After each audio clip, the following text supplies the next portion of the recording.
Going live. Hello, friends. Hello. Welcome back to this tableau of life featuring Katie, Justine, and myself. Hey.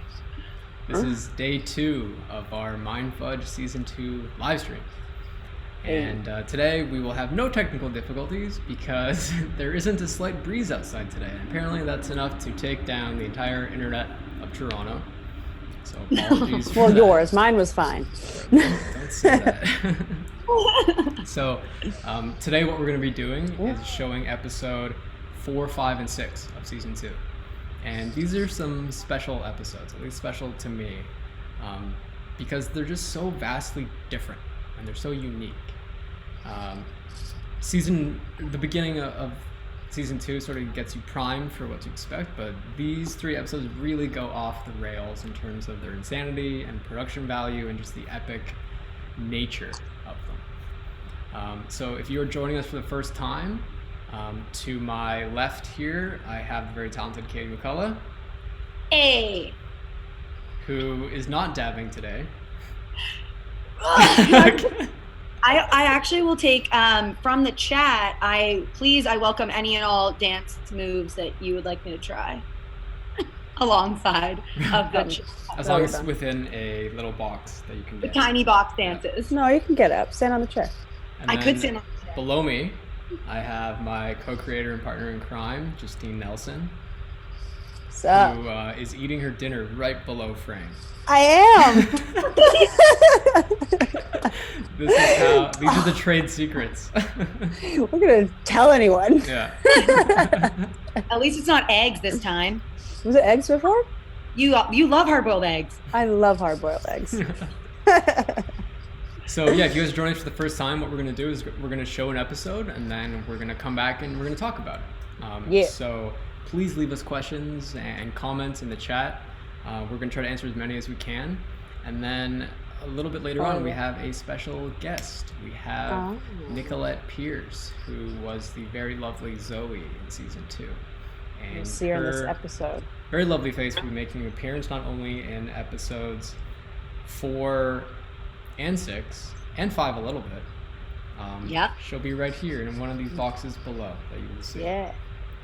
So if you guys want to add anything else, otherwise I think we can get started.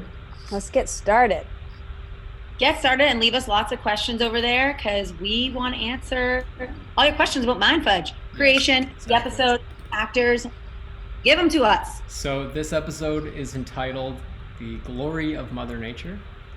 It was initially entitled just Wilson! But the Wilson episode. It didn't really make sense to some people. So all you youngins who haven't seen Castaway, I'm sorry, a lot of this will be lost on you, but it's still a very fun episode. So without further ado, here we go with episode 4. Enjoy, guys. I never met a girl. It means a lot that you'd agree to come camping. I love camping. Yeah? Yeah. It's like a digital detox, you know what I mean? And my phone is dead, which is great.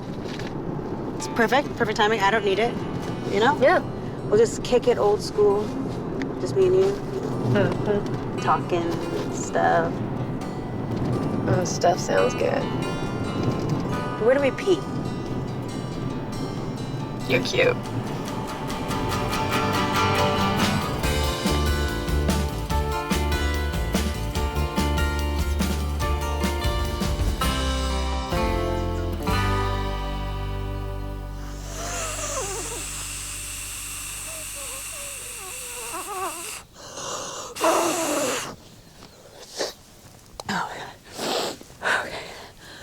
You know there's a pump for that, right?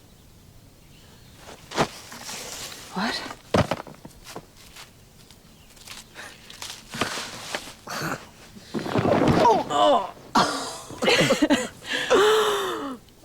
You've never been camping before, have you? I have. When I was 6, with my parents.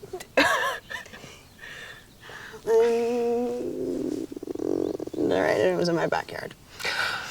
Well, there are no parents here, and this is not your backyard. Mm-mm. Welcome to the big leagues, kid.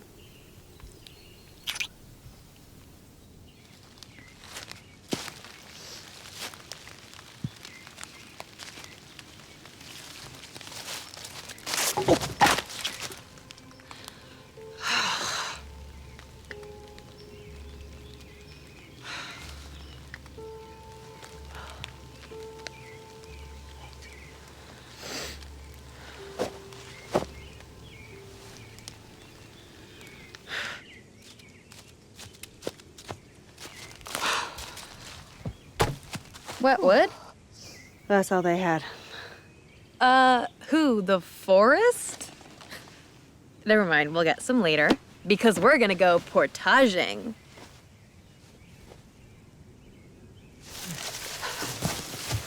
Is this what it's all about or what?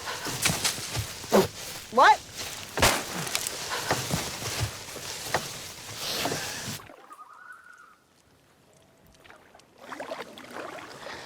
Wow.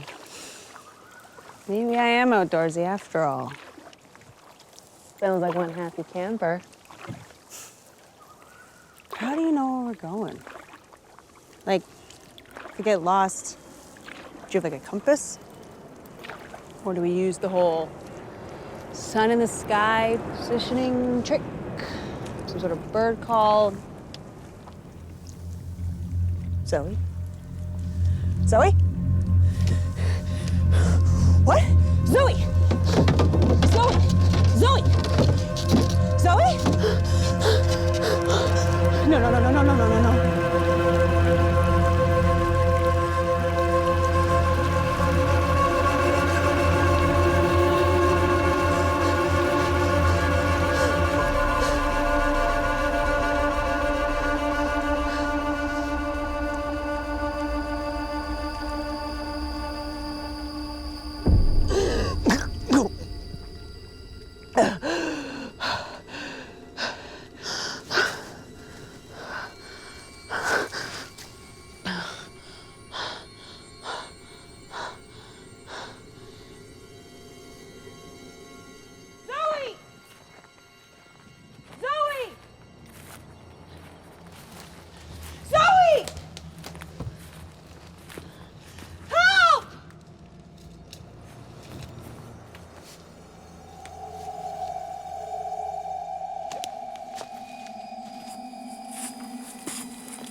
Dearest Katie, I have spent my days in the glory of Mother Nature. I once was lost, but now am found. It has not been easy in this vast wilderness that I have come to call home, but I take solace in the notion that I tried. I know not if I will ever be back in your world, but please, feed my cat, make use of my coupons, and share my story on Insta so that I can be remembered beyond this physical form.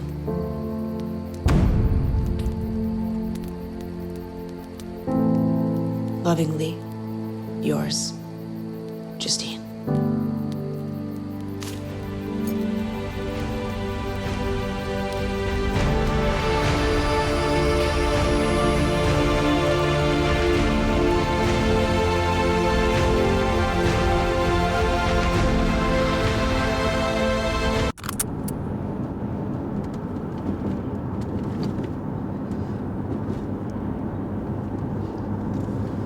I'm sad it's over. I know that you were totally out of your comfort zone, but this weekend really meant a lot to me. Yeah. Me too.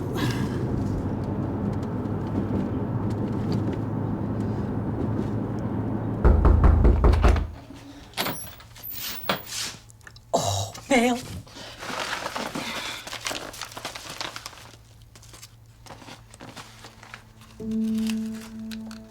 Dearest Kate.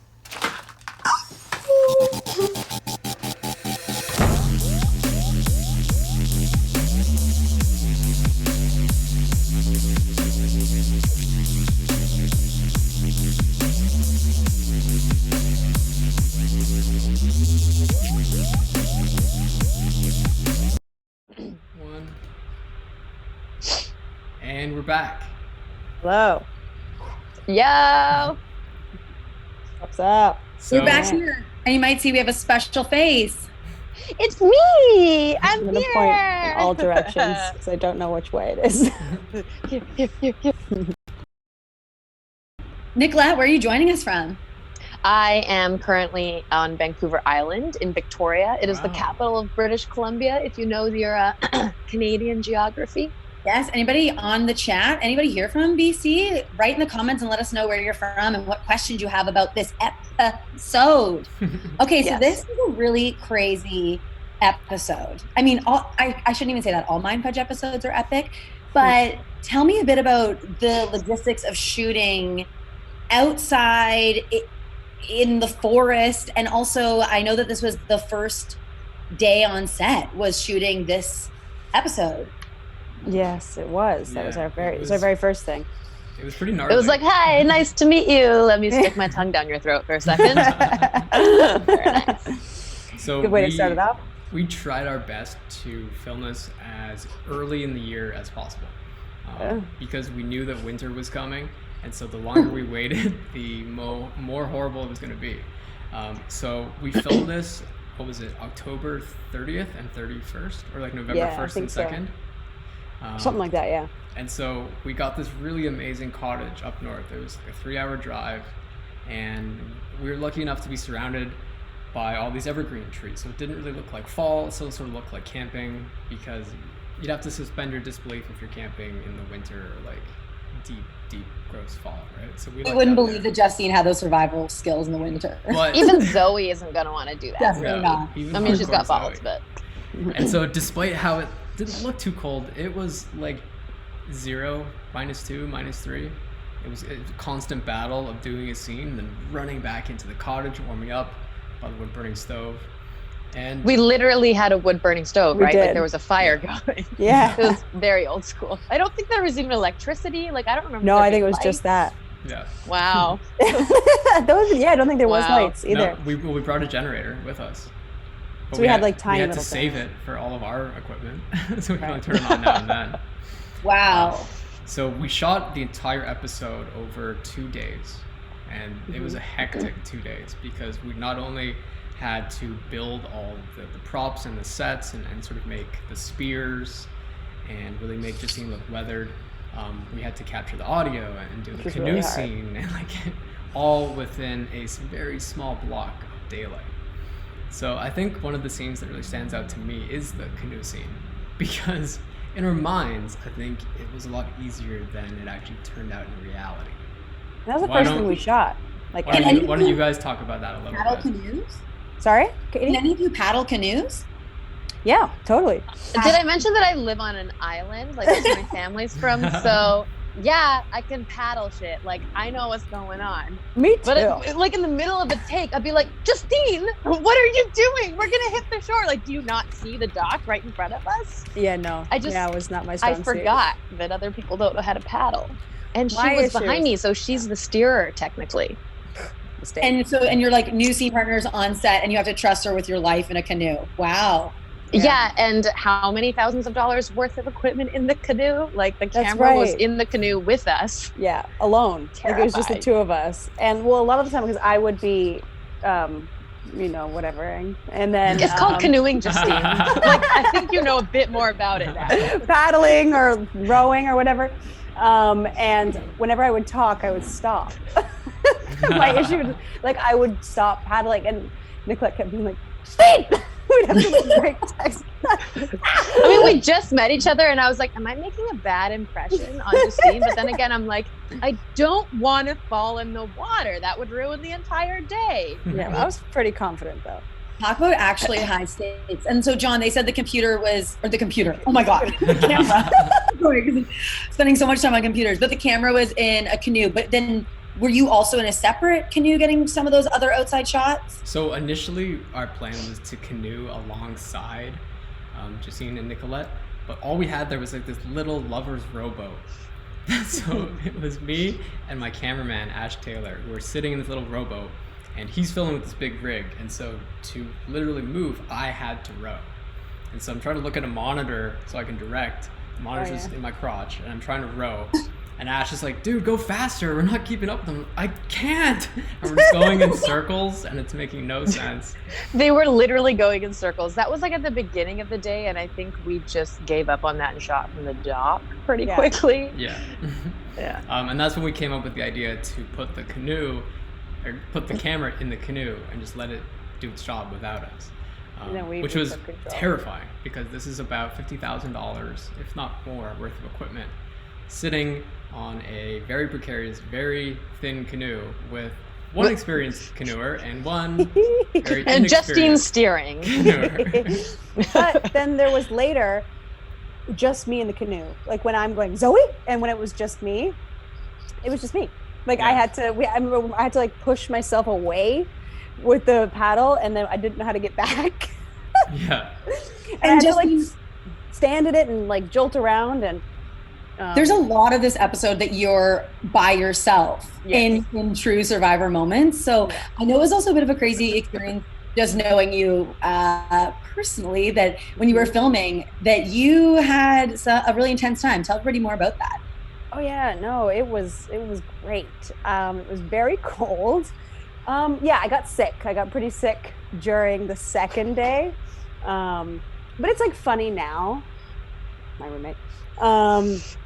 It's funny now, because I think because it was so cold, and there was a scene where I'm not in a jacket and I'm screaming Zoe, and it was raining that time, and I got a lot of adrenaline for some reason after that, and I didn't think I needed my coat.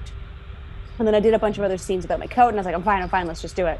And then it was like out of nowhere, I got like hit with like a wave of just feeling really, really dehydrated or hypothermic, and I couldn't stop shaking, and a whole bunch of shit went down, and I couldn't explain it, and then we had to stop shooting, and it was pretty dramatic. Oh, that's so brutal. Okay, a couple of questions from people over here in the chat room. Someone asked, who would you want to be stranded with on an island from the panel? Who are we asking? I'll just go first. I would pick John, because John seems the most able. Obviously. You can start a fire with a condom. You what? You can start a fire with a condom. Of course, I knew that. So if you have a condom on you for some reason, you inflate it with water, and when you have the sun goes through the condom, acting like a magnifying glass, creating a tiny beam of light. You can start a fire. Well, that's not going to help me. I mean, you're probably more likely to have a condom on you than a magnifying glass. For real. Not me. I'll just start going around with a magnifying glass in my pocket. Who would you want to be stranded with, Justine? I guess like for survival purposes, yes, John too. And I love him. Like I don't know, it's support. I like you all. Is that green to say? You would write so many amazing episodes. What about you, Nicolette? I think I'd try out Justine because I feel like we're buds and we've already like survived shooting this shit together. It's true. So I think we'd have like a good working relationship. Very good. Smart. Okay, John, you choose wisely. Which one of us? It's actually so tough because I think all of you would be really lovely to be stranded with. Oh. I mean, with Katie, I think I would go craziest, the slowest. Because she would clearly lose her mind very quickly, and then I would feel much more sane. I've already lost my mind, darling. Yeah. With Nicolette, I know like the least about her in the group, so we could have so much time just getting to know each other. Ah. And I do feel like you're pretty experienced in the wilderness. All right, my turn. BC. And Justine, we could keep making MINDFUDGE episodes. We would just true. film them with bark and leaves, and no one would ever see them, and then we would die. That's kind of like how we did More. the first season. Yeah. Bark and leaves. Yeah. So good. Okay, Katie? well, You didn't answer. Oh wait, I said John. Oh. Yeah, she was the first I was one. hoping. Right you would away. answer. I was like, if I was the only one who got him, I had to make sure I said it first to be like, and then he would, of course, film an amazing documentary about the whole thing, and we'd die, and it would never be. There's one more interesting thing that happened with the drone footage. So the drone stuff we got in the beginning is really epic, but we literally had I think it was a 5-minute window to capture it. I don't know if you guys remember that, but it was essentially raining the entire time, whether it was like a fine mist or like a heavy downpour. We just could never get the drone up. And so we kept going out, we would take it up, it would either almost crash or come back down. And so eventually we had this 5-minute window when the sky opened up, it didn't rain, and we got that amazing drone shot of the car driving away with the canoe with all those wonderful colors. And, yeah. that good luck really, I think, gave us good luck for the rest of the shoot, because it made me realize that like we'll be able to get everything we need if we just like stay positive. So good. Keeping on schedule helps as well, but It does. it was hard. Yeah. It was tough. All right, so we're gonna get ready to go into our next episode over here. Just for everybody who is joining us, if you're just hopping in, we're streaming episodes. You can comment in the chat, which I think if I point this way, I point to it. If John told me I mirror. Put your questions, comments. Let us know what you're thinking about the episode. We're here to answer them and chat about it. Do you want to introduce our next episode, John? Why don't I let Justine do this one? Oh. All right, episode 5. Episode 5 is called Dissues, and it is featuring both lovely ladies, but very heavily the lady that's been speaking the most, Caitlin McCullough. This one's one of my favorites. It's very action-packed. This episode is insane. It's just insane. Yeah, I don't want to give anything away. I know. I'm so excited to talk about it and hear everybody's questions after. Yeah, let's just go into it, and then I don't want to spoil anything. Yeah. Okay. So without further ado, this is our 5th episode of season 2, which is aptly called Dissues, which we pretty much named it that from the get-go. Yeah. And I think we're really proud of that one. So here is the craziness of episode 5, Dissues. Hey, Justine, I brought food. Oh, sick! Oh my God, I feel like I haven't seen you in forever. One second. I know. I'm just gonna finish up and I'll come over in just a second. Wow, what an honor. You're gonna stay there? Okay. So, what have you been up to all Talk to day? you tomorrow. How about, these dishes? Shit. Okay, I should go. Okay, bye.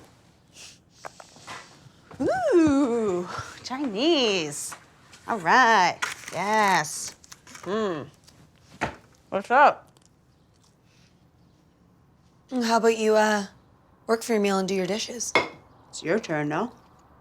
There are plates in there that are yours from like 2 weeks ago. All right. Well, relax. We're at the Ritz. We can see from the containers.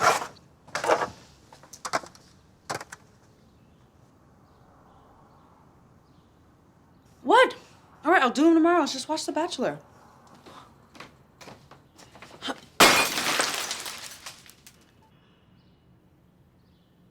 I'd prefer if you did them now.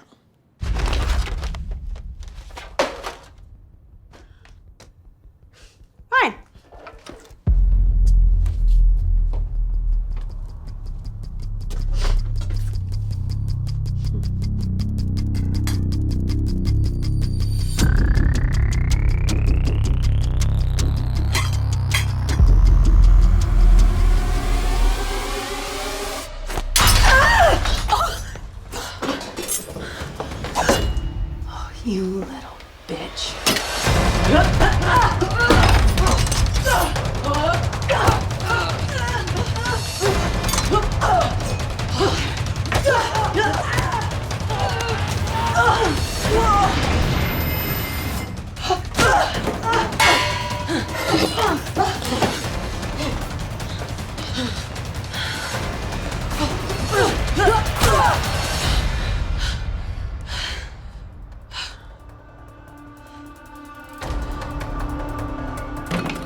Ladies, this is Pause it! the final word.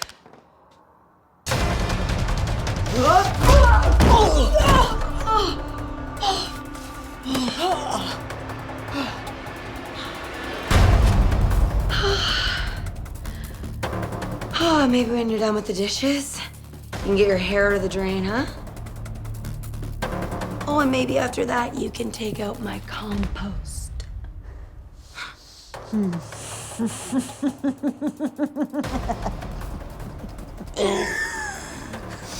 Compost this!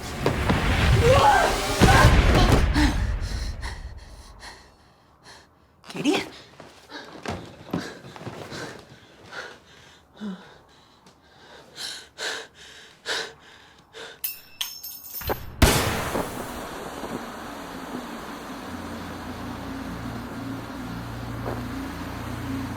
Justine. Some things I get taking you in. Last time I checked, I paid rent. Does rent include my $80 keratin shampoo treatment? I barely used it. You know I need it for my roots. At first, I was sad for myself. Woe is me. I've lost my roommate to her new little girlfriend. But the truth is, I feel sad for you. It's different with Zoe. It's not Zoe I'm worried about. You're not easy to live with. You're messy. You only think about yourself. Doesn't want to do the dishes, doesn't want to take responsibility, doesn't want to be there for her friend.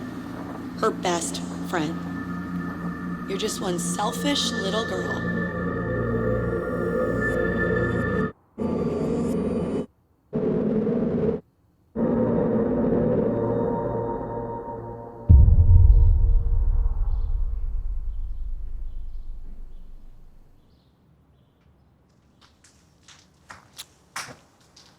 Guess the dishes are done.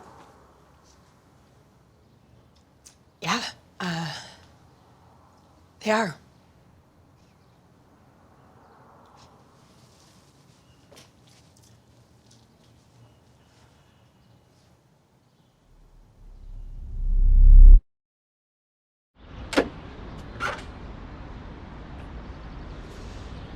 Hey.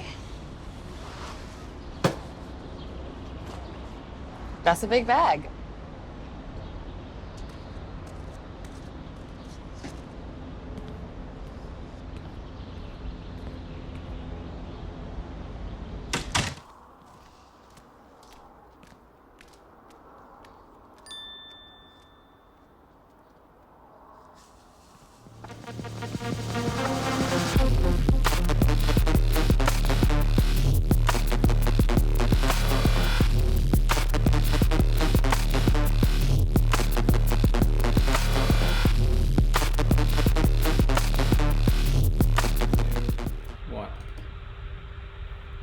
We're back.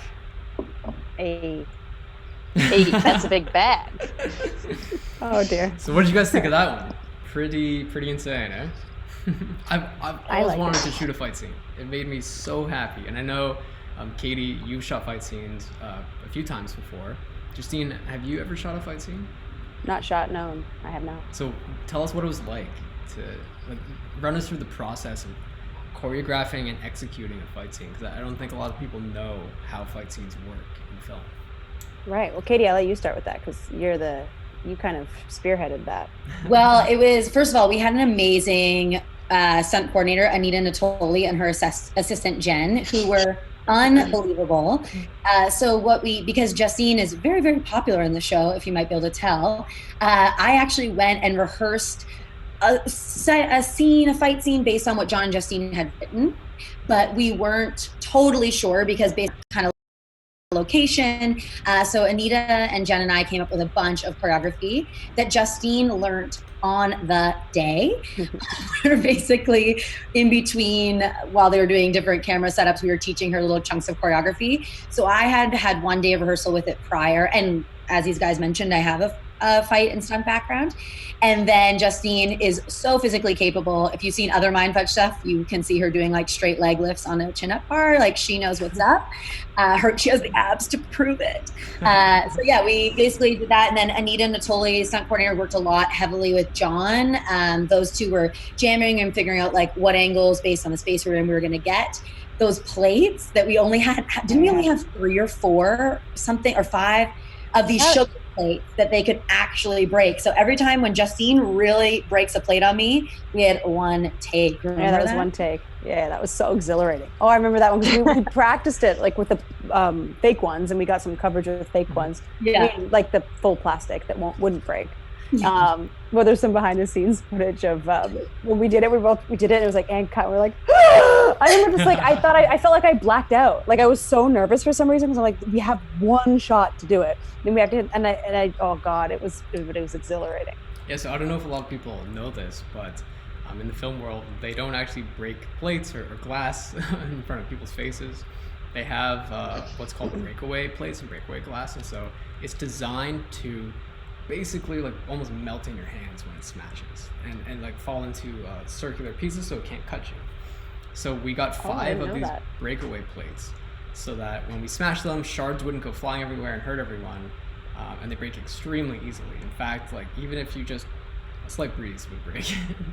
Oh, I was so scared to hold it. They were like, don't move, and I was like, okay. Yeah. All right, so don't move. Okay. And just so scared.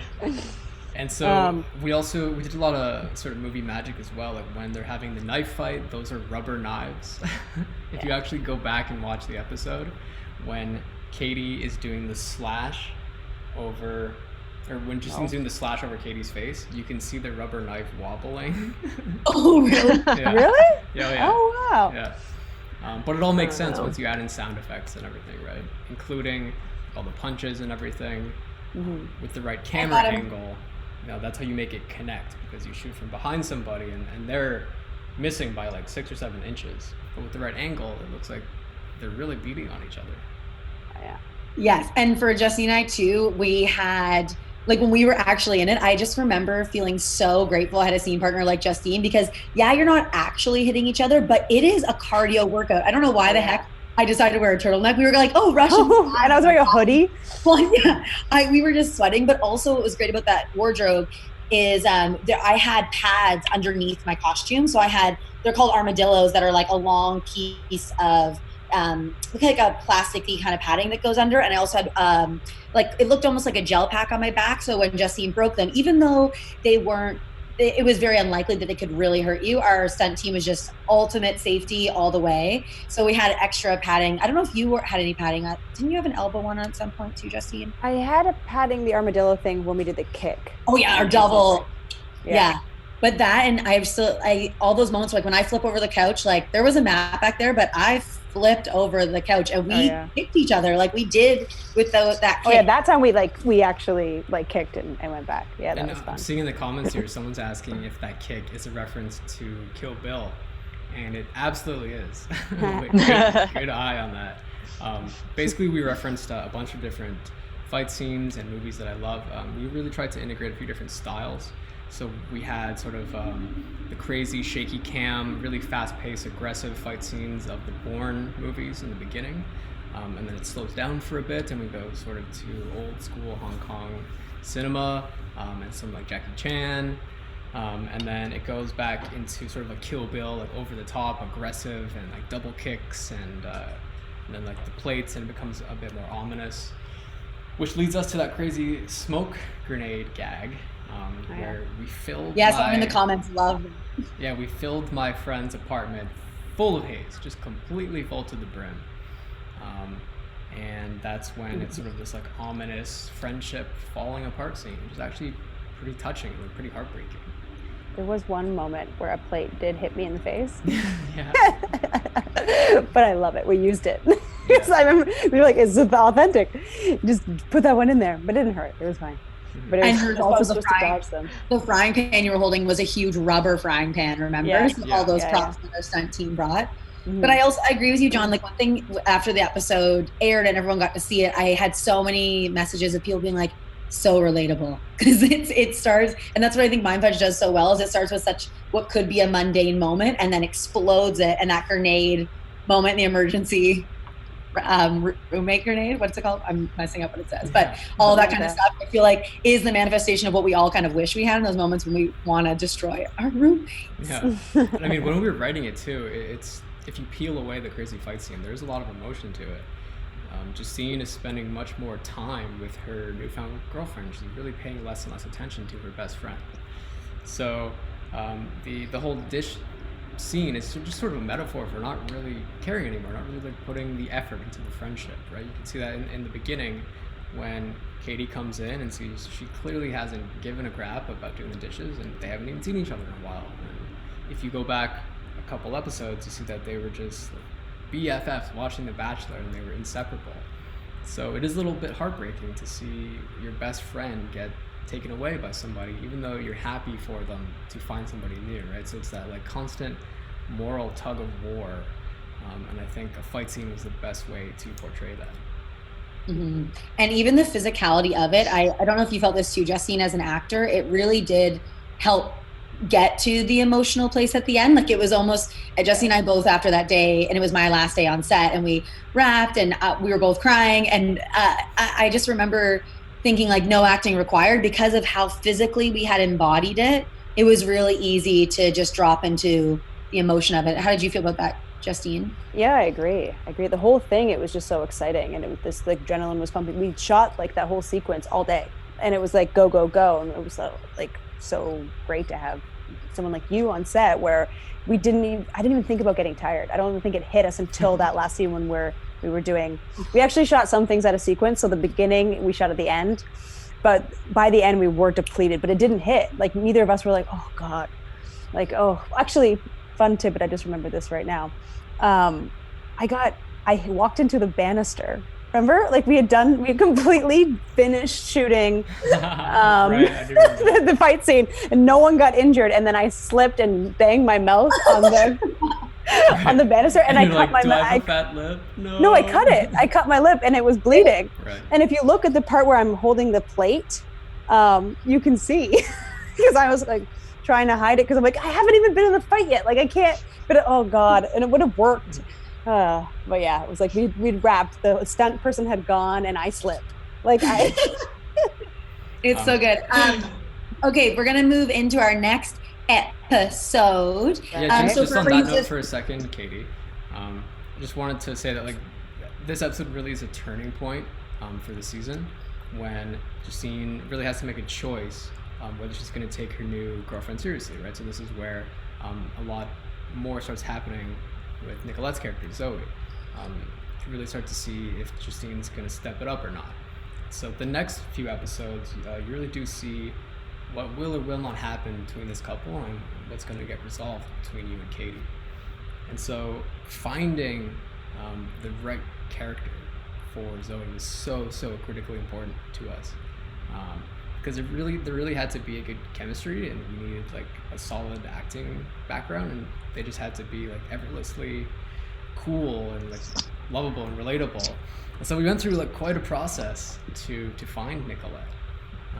And I remember that when we finally met her in the casting studio, it was just sort of like amicable love at first sight in a way, where we both just looked at each other and were like, yeah, she's the one. You too. Oh, you meant me and you.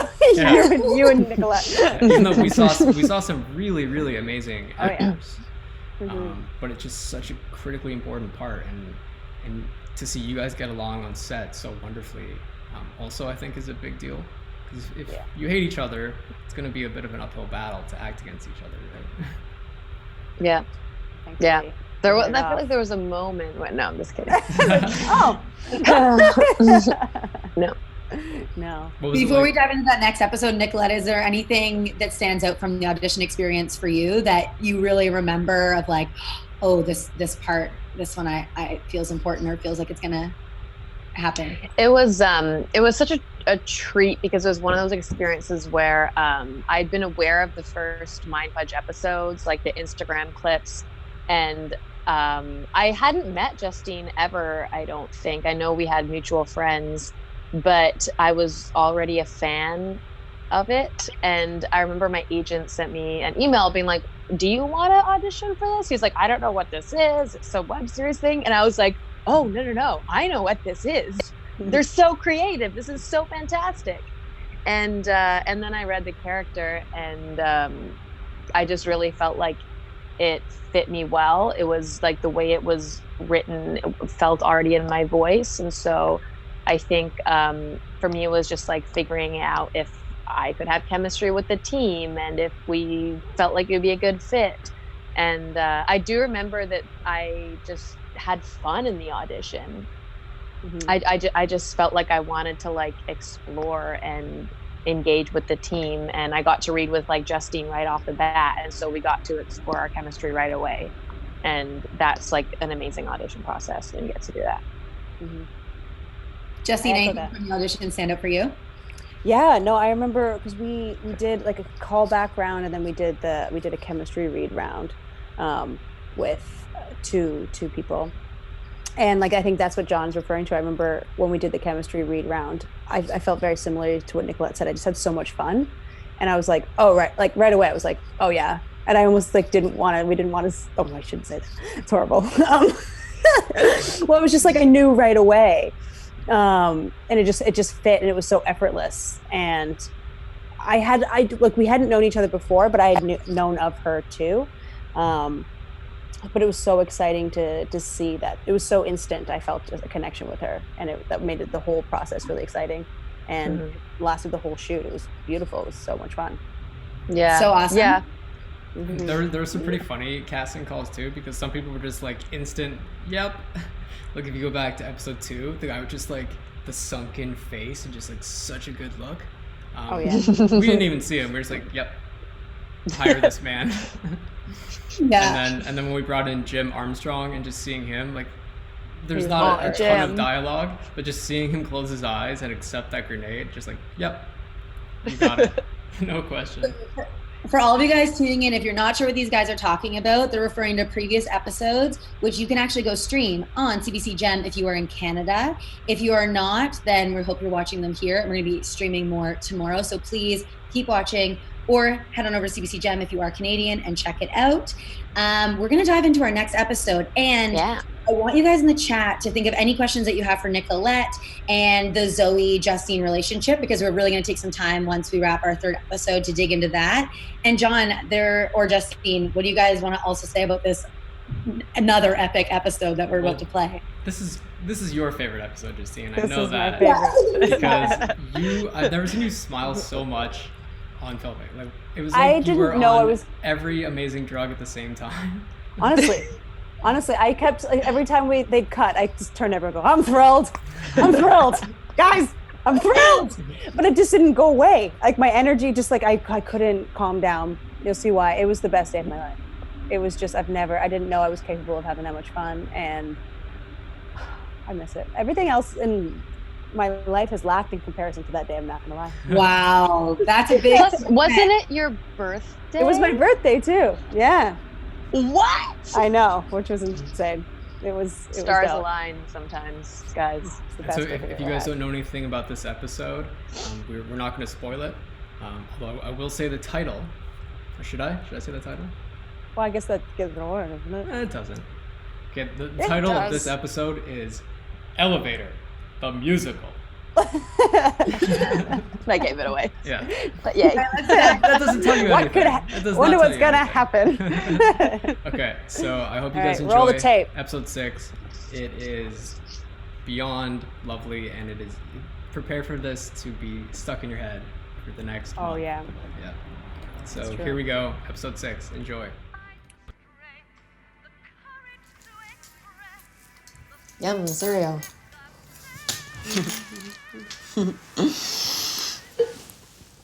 Dope keychain. Vintage. Yeah, I got you a key cut so that, you know, you can come home anytime you want. Oh. Yeah.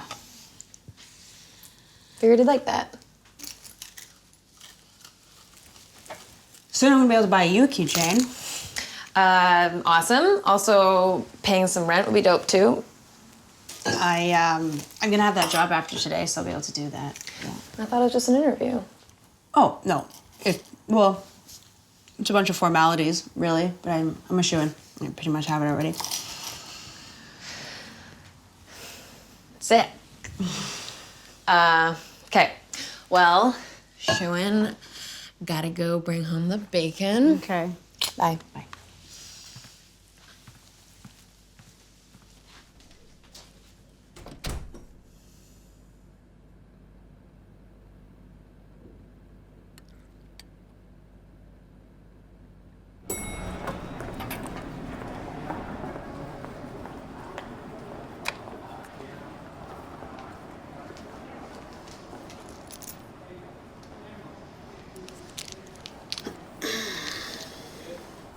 Hold the door!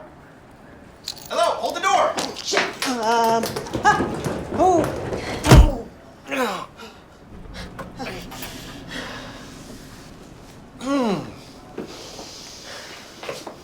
Thanks.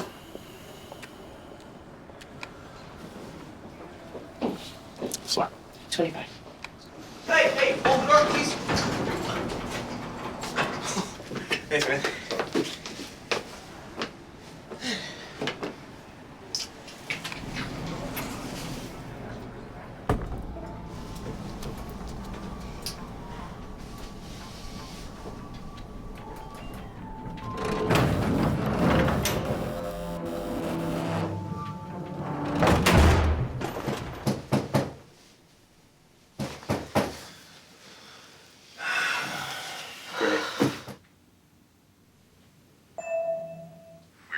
Experiencing technical problems. Please sit by.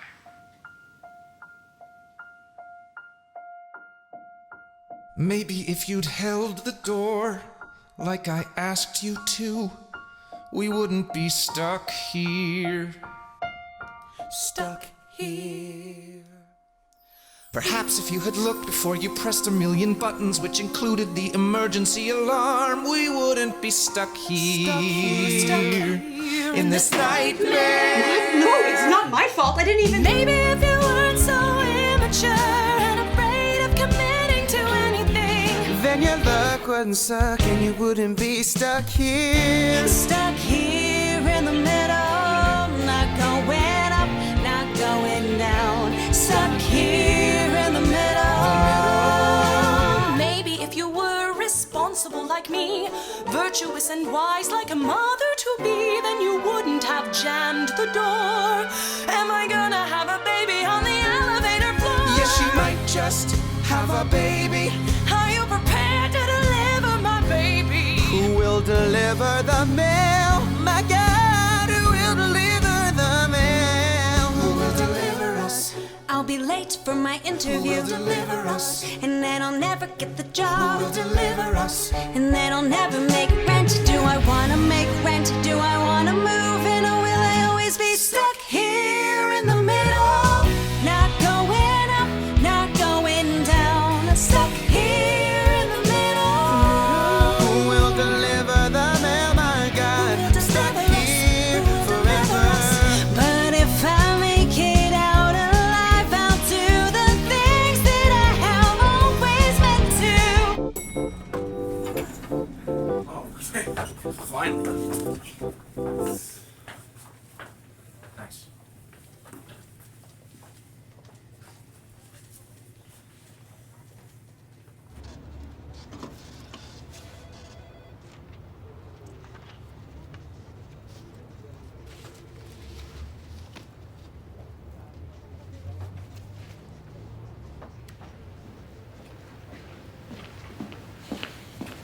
It's my 10 o'clock.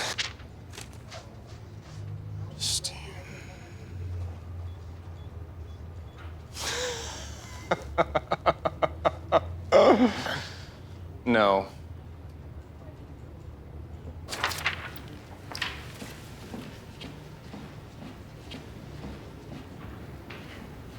All right.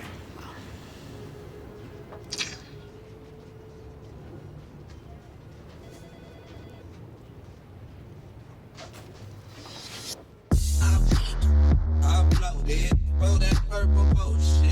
That drink got me moving slow motion. And I ain't got time for emotion.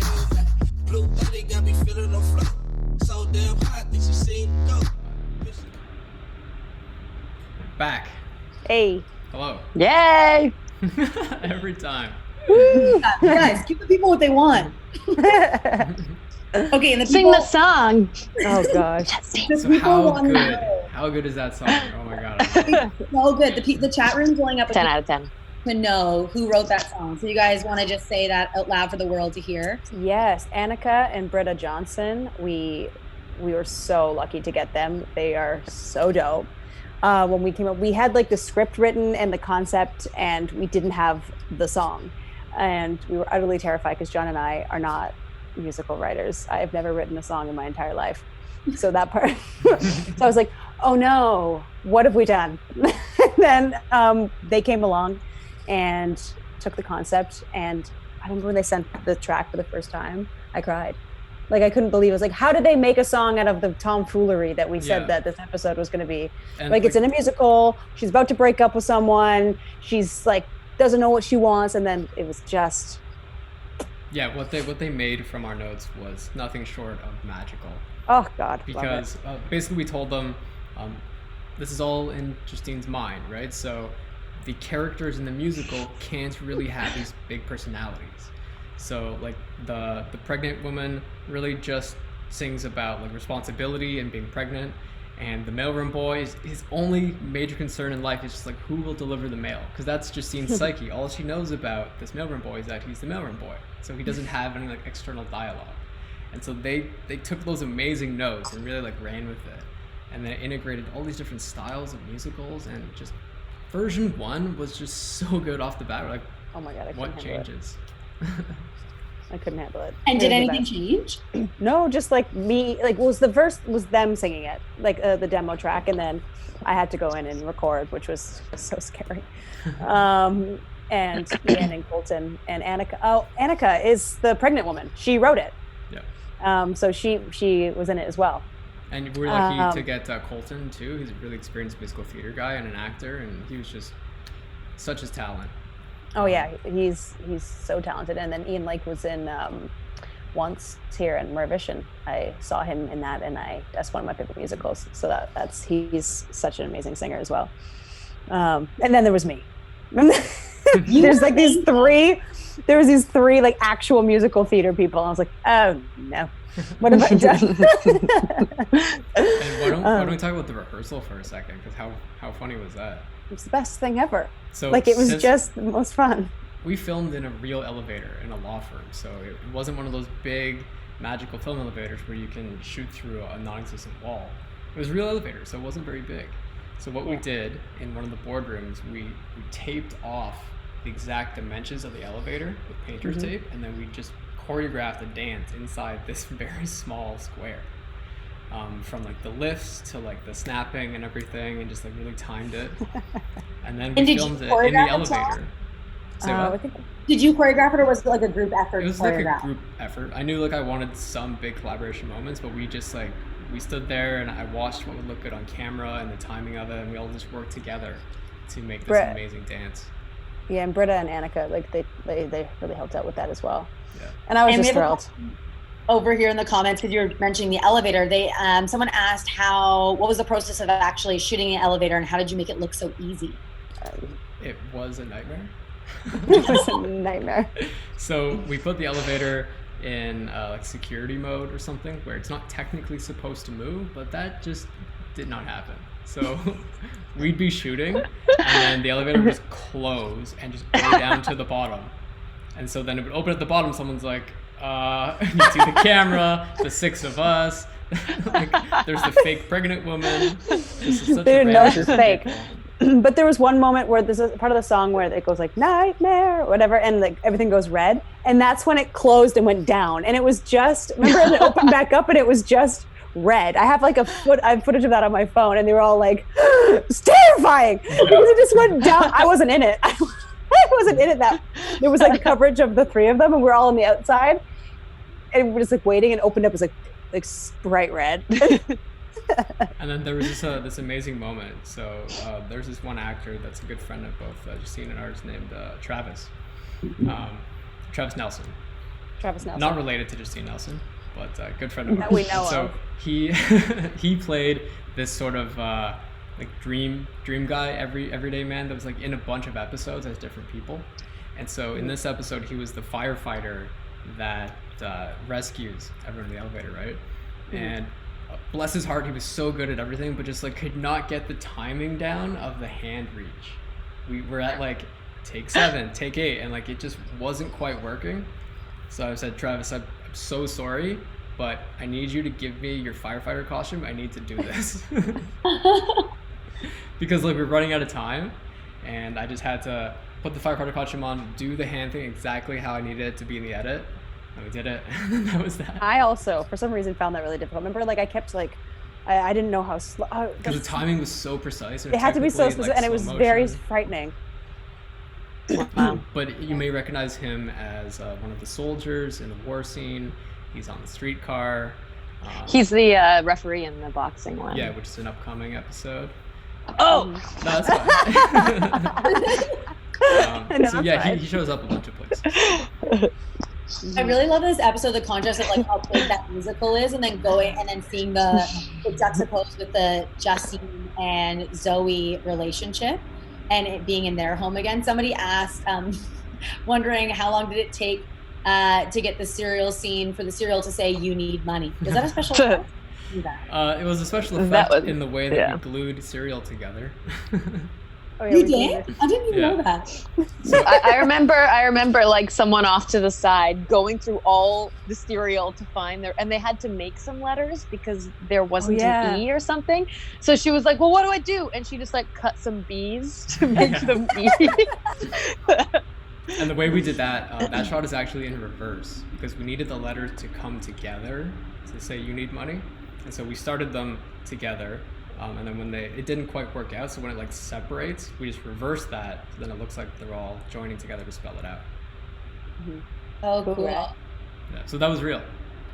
We all need money. So relatable right now. God. Oh God. We all need jobs. Oh God. Let's throwing it to you, like doing those scenes and that moment, that time for Zoe and well, so to both you and Justine, what was it like? And when did you shoot those scenes in order of like all of the episodes? Like, were you shooting out of character arc and relationship arc? We were really lucky in some ways. I mean, aside from like that first crazy day of the camping that we've talked about, we got to shoot our relationship in sequential order pretty much. Yeah, I think so. Like our first date was like sort of our first time shooting together after the camping, and so it was us sort of figuring each other out and getting to know each other. And the scene at the nightclub was a lot of fun, and by that time we had like more chemistry. And this one, we were in this house, and so all the stuff in the house, I think we had 2 days there, right? 2 days in the house. So like you said, the date was the first. Yeah.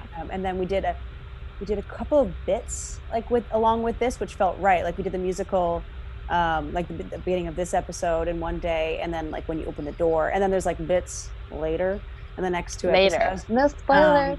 That we shot. Either this day. I think we had a couple of days in this house, so I think we had like this day and another day. But everything. But we were lucky because we had built familiarity with the space and with each other. So when we were shooting this scene and later on as our relationship progresses, it was very organic. We could just like bring our actual relationship into it as we got to know each other more, which was great. Yeah. So good. Your chemistry is undeniable. We have a fun question over in the commentos that says the way the interview ended is so perfect. John, Justine, that's a compliment for you guys. What was your worst job interview story? This is a question for the panel. Who wants to go first? Oh gosh, let me think for a second. I don't know, mine all go really well. Yeah, I don't know. Nothing's really standing out. Yeah, we really Well, excel. it's funny because we're all we're artists, so we're self-employed contract workers. Yeah. So it's kind of like I don't even know. Like the last time I really had a job interview, it's Well, like maybe either you audition. Audition could count. I had a very traumatic audition experience recently that we won't get into. I think my last. What you can't open with. I know. I just traumatic forgot this is public. I was like talking to Katie there for like a second. As if it was just the two of us. I know. I do see a question related to the lighting. If I could answer that one real quick. I'll answer it if you want. Okay. Do you want me to? How did we light the elevator? John is now moderating this panel. I'm like, I saw it. I was just trying to find a cool segue to the lighting, but John's like, I'm so good. But I think it is best I take this one. So lighting. Yeah. How do we light that? Take it away. Tell us what the light is. So on each side of the elevator, we just put, so we attached lights. And then, no, I have no idea. Go. Please, John, help us. So there was this new tech at the time called Astera pixel tubes, and they look like these fluorescent light fixtures, these long tube lights, and they're battery Use them a powered. lot. So we could basically just rig them to each side of the elevator, and then we controlled them with an iPhone. So that's how we did the red light effect. When the whole cast goes nightmare, we just triggered a preset that goes pure red, and then it goes back to white. And we did the same thing for the lightning effects during the scary movie to create like a thunder strike and lightning strike. We use them in every single episode. They're amazing. John was always pulling them out on set. He was always like putting his tubes in different places, being like, "Oh, what about some color here? What about that?" Like, it was just like his funnest toy. And then in episode 8, we have that crazy like light changing scene that people will see. Yes, they come out a lot later. Yeah, some very dramatic light sequences. Mm-hmm. That's right. That's right. Oh. Tune in tomorrow for tube effects.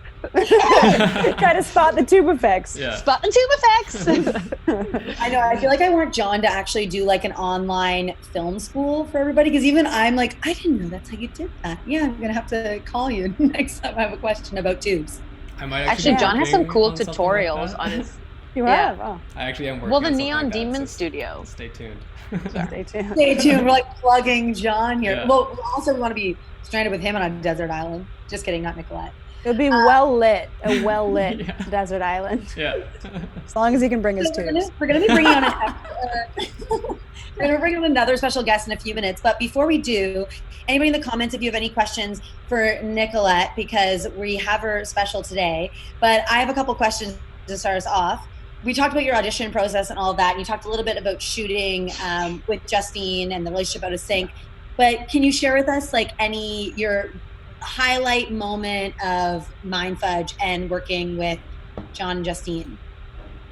I think in most episodes there were little gems. Like everything was so meticulous and well thought out, and John especially has such a specific vision. So when we were on set, there would be moments where John would sort of like take control, and I completely trusted him.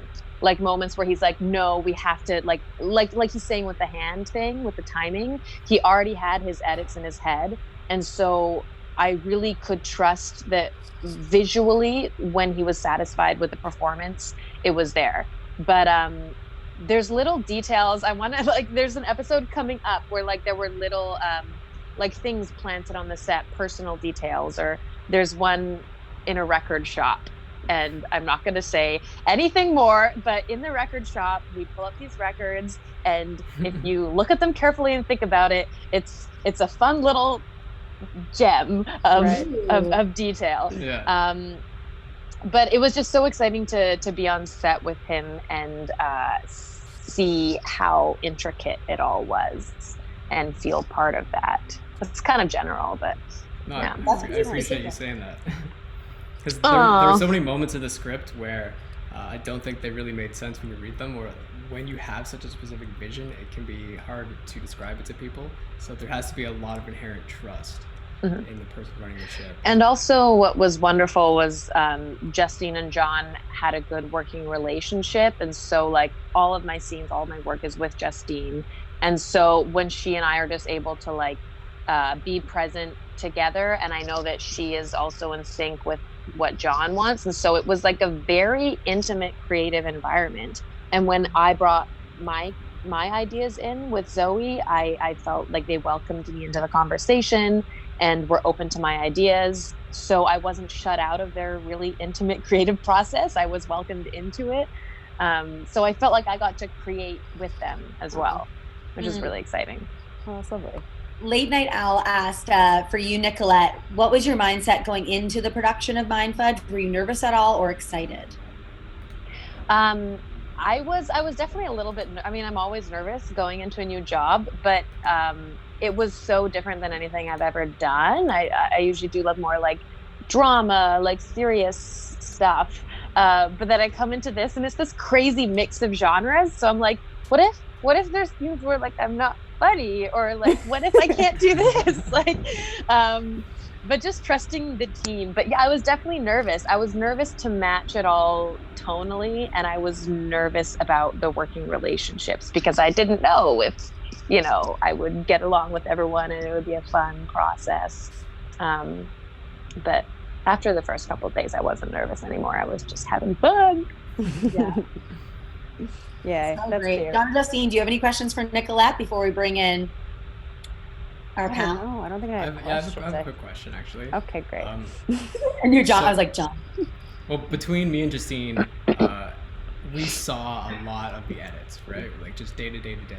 But I think you basically stepped away and then saw the finals, or maybe a rough cut. What was it like seeing the finals? Like, did you think they were going to come together? Was there one that really stood out that you were like, when did you first see them? I mean, I think so my first experience, like reading the scripts, right? Like even before I was cast, I was so excited by what I read in the script and how it played out in my head. And then, but then you go through it and you shoot it and you're like, how is this gonna work? Like, and like the days where we didn't even make our shots. And so I was like, what are they gonna do instead? And Justine's like, don't worry, we're gonna go shoot something in our own time. And I'm like, but are you? But what's happening? Yeah, we did. Yeah, you did. So I mean, like when I was just acting in it, it was more about finding the moments and just being authentic and trusting that John, when you were like, we're good. But then from reading it on the page to seeing the rough cuts was like a huge leap. And there were some episodes that were like exactly how I imagined it. And that there were others that were like exceeding my expectations. Like I had no idea how you did it. There's an episode, the last one where it was like a split screen. I think it's episode 3. And I was like, how is this going to work? Because on the page, you articulate exactly how you envision it. And then when I saw it on screen, it was like slightly different because you have to compensate for what happens on the day, but it was also completely magical. And I've never seen anything like that before. So I was really excited with like how it all turned out. Although seeing rough cuts is always scary. Oh God. Yeah. There's so many times where I was like, oh God. And I'd just be like, just trust me. Just trust me. Yeah. Ultimately, like that is for anybody who doesn't know. Yeah. Rough cut. Do you want me to do? No, it's just like before all the final sound. It's like you put a rough edit together of the pieces that you want, but there's no final color or sound or score. And so you're watching it and the pace never feels right. And it doesn't have the right vibe, like energy, because the last little bits aren't added in. Imagine seeing the fight scene where there's no music, there's no sound design, there's no punching sound effects. It's just sort of like Justine and Katie doing their own heavy breathing. Like, yeah. It's very, very awkward, but that's the magic of filmmaking. Yeah. It was a pleasure. Let's do it again, guys. Let's do it again. That's the plan. Yeah, some of the scenes that Nicolette and these guys were referencing, if you missed them on our live stream, that's still up right now. You can check it out. If you're in Canada, you can catch them on CBC Gem, the split screen episode Nicolette was chatting about. I love that episode. Oh, it's so good. And I also love that you, I love that you brought up the stuff with the record, because now I'm going to look for that too when that episode comes along. So everybody just make sure you tune in tomorrow, or you go watch them on Jam. What's next, John? Well, I think we're going to have another little special surprise guest. Oh! So, Nicolette, I think this is where we're going to say bye-bye for now to you. Auf Wiedersehen. My pleasure. Thank you so much for joining us. Thank you so Until much. next time. Can't wait to see your face. Yes. Bye. Stay safe. Bye. Okay. So we're going to have our magical producer, Peter Harvey, jump in for a second. And he's got some really amazing stories, both good and horrific, about how messed up What's it like working with us? things got. So we're gonna throw in Peter Harvey now, so just give me a second. And while you add him in, John, Justine and I can answer this question. How can the crew better help the actors? Hello. Oh wait, he's never mind. That We'll was get very quick. Welcome. Come back. We'll get to that. Hello. Hello. How you doing? Good. How are you guys? We're excellent. Straight chilling. So everyone below me, this is Peter Harvey, producer extraordinaire. He's a good friend of ours, and he was the producer on all of season 2 of MINDFUDGE, and really saved our butts during many issues and joys. Yeah. Yeah. Peter, to people that I don't really know what a producer does, maybe you could just let them know. Yeah. Basically, a producer comes on the project and kind of helps set up everything that the creators have scripted and envisioned, and basically helps bring all of that to life. So kind of everything. Yeah. A little bit of fingers in all the pots. Exactly. I've been watching tonight. You guys have been hilarious. So good job. Is it this? It's mainly that. It's mainly that. The more you do that, I think the more people follow. I think so too. I think also your hat, you are a wearer of great hats as much as you are a producer. Yes, it's true.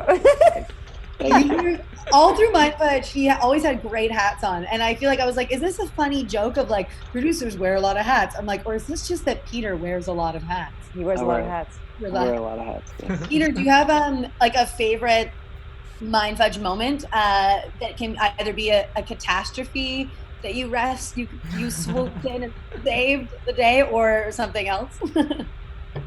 I think my favorite is like all of them are amazing and were such a pleasure to work on. I just want to say I was such a fan of season 1 that I didn't know Justine and John. I think we met at the Whistler Film Festival to start, but I hadn't met them prior, and I was such a fan of theirs. And so when I was approached to help out with season 2, I like jumped on it immediately. I think the episode number 1 was probably the most amount of fun because it was crazy and it was like, it was just being like thrown in to this amazing collaboration. And it's such a small team that helps make these. And so it's just kind of like all hands on deck, and it was such a beautiful location and a really cool place to film. It was freezing. To Justine's note earlier, it was freezing. I just had a memory, and this may not make sense to anybody but you and me, Peter, but you remember when I was sort of coming out of my dazed state and you thought I was trying to put a boot inside of another boot? Yes, yeah. I was like, what are you doing? Oh no. You were like, oh no. You're like, I think she's actually lost her mind, because I'm saying something like, what if I put this boot inside? But I think you misheard me. But it did sound like I was saying, if I could put this boot inside of that boot. And then I was just talking to myself. Yeah. And then I laughed for about 3 days. Every time I remember that, I just couldn't. Oh, just the fear in your eyes. You're like, the show's over. We're episode 1. We're done already. She's clearly not here with us anymore. I mean, yeah, that was a crazy episode just from hearing about even more of it tonight. And were there any other kind of crazy fires that you had to put out, Peter, that you would want to like you would want to tell young filmmakers about, because there's some people in the chat who are filmmakers and really curious about filmmaking, but anything that you could say that if you're working on like a smaller crew kind of show that you would be like, just do this, or make sure you have this, or a fire on, and if there's an example on MindFudge where you learned something or you solved something. I can't remember like an exact moment. Obviously, like always have all of your insurance and your paperwork in place, because that's smart. But however, there's times when sometimes you have to break certain small rules, where it's better to ask for forgiveness than permission sometimes, because sometimes asking for permission when you're such a small crew can, it's a lot, it's a bigger issue. And so we were filming in a park in Toronto, and we at night, and we're such a small crew, and like, we didn't have any generators or big lights or anything like that. We had the Astera tubes, and we may have just snuck into this unnamed park to film a couple shots. So it's like, it's one of those, whereas if you get caught, you just, ask for forgiveness. Where if trying to get permits for that, we would have had to, pay for if the city of Toronto is listening, I'm just kidding. Always get your proper permits. Like, as I'm saying it, I'm like, damn. I think that's totally fine. It's just like in theory, like we didn't do that. Yeah. We didn't do that. We had all that. But for like smaller productions, smaller than this, you mean? Yes. Yeah. Yeah, our evil twin production with Peter's evil twin brother. Like season 1, maybe. Season 1. Yeah. Yeah, John and I did a lot of that. We ran around like idiots. The first season, like go. But one thing I'm really thankful for having Peter for is like keeping us in check every single day, because we were just so ridiculously ambitious with some stuff. And in season 1, it was just me and you that pretty much did everything, right, Justine? And so having now a crew of close to 20 people, you can't be as nimble. Even though you're capturing more epic stuff, you have to really abide by people's time, right? And so time is so much more precious when you have a crew like that. Like the bigger the crew, the more expensive time is. And so it's just like so important to either like make your day or have a plan B if you're not going to. And so Peter constantly kept us in check and made sure that we realized our expectations and sort of like stayed sane, which I'm really thankful for. That's not the first production that I've heard that, so. You're like, come on, it's top John. of your resume. People are grateful for me and my hats. Did you have a favorite episode? I feel like episode 1 is amazing. Obviously the musical is amazing, and then there's an episode at the end with I know Nicolette was already kind of saying stuff. It's like, has anyone mentioned a tank? Oh yeah, that was the tank. That was episode 1. Yeah, episode 1. Episode 1 was the tank? Yeah. Yeah, we shot that like last. So I know it feels like it's the last episode. Yeah. I was like, wasn't that the 8th episode? Right. Someone actually said in the comments, it helps to ask for forgiveness when John has a tank to back him up. True. It is very true. Yeah, well, we're talking the about guy with the tank. Yeah. And we're talking lots about like the kind of craftiness of like smaller crews and productions like this. Someone asked, what's a must-have in crafty? That's a great question. I think it was like craft food, like food. Oh, I was thinking more in like crafty independent filmmaking. Like, do you need to have like a this light or a that some tube light? But maybe they meant craft services. I was only going to talk about craft services. Clarify. I was going to be like it's the taco day. I was just going to say that. Day. I think the taco day made everyone so happy. Yeah, and we had Thai food one day. Yeah. So like mixing it up, because you got to keep up your morale, you know? I was there both of those days and I was so happy. You were. You had like the best days. Making sure the cast and crew are well fed is probably the most important thing, because then everyone's happy, they're working hard, and as a producer, you're getting your day. But on the flip side of that, making sure they're not well drunk, because I've shot shorts at films before where we have like a club scene and you say to everyone like, you'll have free liquor, or like you give them free beer, and next thing you know, at the end of the day, everyone is wasted and it's just like a zoo. So keep them well fed, but keep the liquor to a minimum. Yeah, I don't think there was any liquor anywhere. No, just not on tea. this one. Sober set. Yeah, which is good. Someone just asked, what is it like to have to move a production to multiple locations, and what did the longest day on set look like? Because some of these episodes have so many locations. It's what like totally makes them look like they're worth $1 gazillion, because they are. We tried to shoot, most days just had one location, but like we would just span it out, that like shoot a bunch of stuff like that needed, like there's the apartment, and we have a couple episodes where that apartment is in like multiple episodes, so we would shoot all of that in one day, so we wouldn't have to like shoot one episode and jump to every single location for each day. Did we have any days where we shot multiple locations? I think we did 3 locations in one day. When? It was like the camera store, because that was really quick, and then something else, and then something else. I don't know. It's just all a blur to me now. I don't know. I don't remember. But picking up and moving locations definitely takes a long time, and it's a real, we try to like avoid it. Yeah, because you have to pack all the gear, and then move all the people, and set the gear back up. And you got to keep your energy up as performers, which is really hard when you're like, okay. Yeah, that's real, because it's when they're setting up cameras and doing like switching scenery around, you want to just eat Thai food and lie on the floor, but you're like, no, I gotta be ready to stab Justine. That's something I learned. Like I don't think I had thought of, because I had never shot something where I was on every day, all day, where like each episode I was shot for 12, 13 hours. Because normally you go and you shoot something and you go time off and you wait for another scene, but there was no time off. And I was like, something going on outside. I don't know if you guys can hear that. Yeah, we could hear it. You're on fire! Keeping energy levels up was one of the hardest things I found.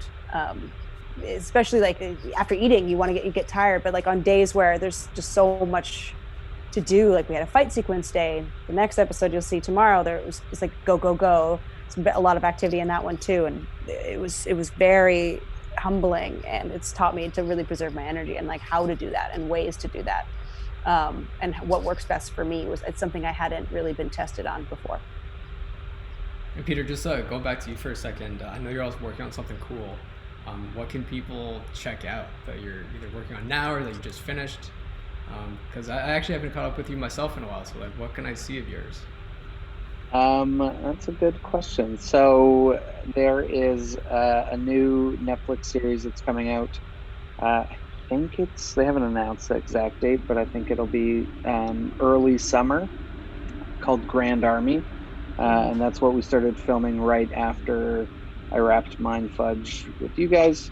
I jumped onto that, and then we were on day 9 of a new Netflix series that we had to pause when the pandemic happened. So we'll see when we go back to work for that. But then my own stuff, you can rent on Apple TV Acquainted, which is my latest film.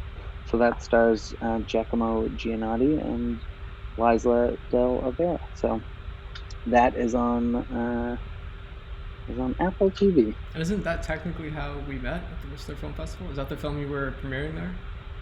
No. Yes. Was it that year? No, you were doing the one where the giant truck goes in the water. Oh, Mobile Homes. Oh, yeah. Mobile Homes. Love that Mobile movie. Homes is also amazing. Love that movie. Highly recommend seeing that. Yeah. Yeah, thanks. That Mobile Homes was a really fun one to make. And I'm gonna look it up quickly to see where you can watch it in Canada, because I'm not actually sure. There's somewhere, because I watched it a little while ago. I remember reaching out to you, so like, where can I find Mobile Homes? I want to watch it again. It's on Crave. Nice. So yeah, we'll put all these links in the show notes. You guys can check it out after. Yes. Awesome. All right. Cool. Well, Peter, thank you for joining us. Really nice to see your face. Thanks Nice for to see you. I having hope me. you're and Nice to holding see your up. hat. Thanks. Yeah, we're here Nice- for the nice- hat. Your nice new to apartment see. looks really cool. Thanks. Look at that. This is my fig tree. It's Cute. fake. Fig. That's my face. I got Real- my fig trees back here too. I was like, real treat, real treat. Yeah, I Thanks. hope we can Lovely do to see the the three of you. in real life thing soon. Yes, hopefully soon. Oh, And then yes, in Mind real Fudge life. season 3. Maybe you'll come back and join us. That would be amazing. Yes. And guys, the stream from yesterday is still up. Is that right, John? Yeah. And this will be up for a little bit. So tell all your friends from all around the world to watch it. And if you're in Canada, where do we go? CBC Gem. It's free for Canadians. That's the thing I had to explain to my parents, that it's free and you just like give your email and download it. So if they can do it, I think anybody can do it. Yeah. Yo, yeah, I could tell my mom figured it out too, and I'm blown away. Because that's that simple. My parents are watching tonight. I forgot to say hello to them. I don't know if they're still watching. They're in Nova Scotia, so it's a little bit later. But I love you, Mom and Dad. Love you, Katie's mom and dad. Oh, they're gonna love that. Peter, say it. Oh, I love them as well. With all my heart. Oh, yes. Before we go, we have to reveal what our password for today is, because we're doing a contesty. Yes. I just said testy. Contesty. Yeah. So yes, we're doing little sneak peek passwords every episode. So you have to watch all three, and whoever sends in all three passwords to our email wins a MindFudge prize pack. So to find out what yesterday's password was, you have to go back and watch yesterday's live stream, and then All of it. today's is, guys. Do you guys know? Can we say it in unison again? I forget. You say the first letter and I'll know. Yeah. K. Yeah. Got it. Okay. 3, 2, 1. Cookies Cookies and cream. You guys have some delay. Peter. I just mimed it because I was like, So the password is cookies and cream. Yeah. Cookies and cream. Yes, that's right. Oh man, what a hoot. And also tomorrow, Debbie asked a question about how did the MindFudge name come about, but we'll look at that tomorrow. So tune back in tomorrow because we want to give that question the time that it's worth. Yeah, Debbie, come on back. Debbie, come on back. We will answer. And we'll also, because tomorrow's our last streaming day. So bring all of your questions, tell your pals, get in there and think of some good questions. Even if you have questions from episodes before, maybe after the episodes tomorrow, if we have extra time, we can tackle some. For sure. Well, this is a bundle of fun. What? Bundle of fun. thanks for having me. Thanks for My mom and dad said loved it. As long as we have the McCullough approval, that's fine by me. Listen, it's all you need in this world, everybody. Yeah. Okay, right, well, I guess guys. that's it for tonight. We're going to do this again tomorrow, 7 p.m. and show the final 2, which are real gems of episodes. And episode 8, I cannot wait for you guys to see because it's quite different. That's all I'll say. That's all you need to say. Yeah. Well, thanks guys for watching. Signing off, and we'll see you guys tomorrow night. Bye. Bye.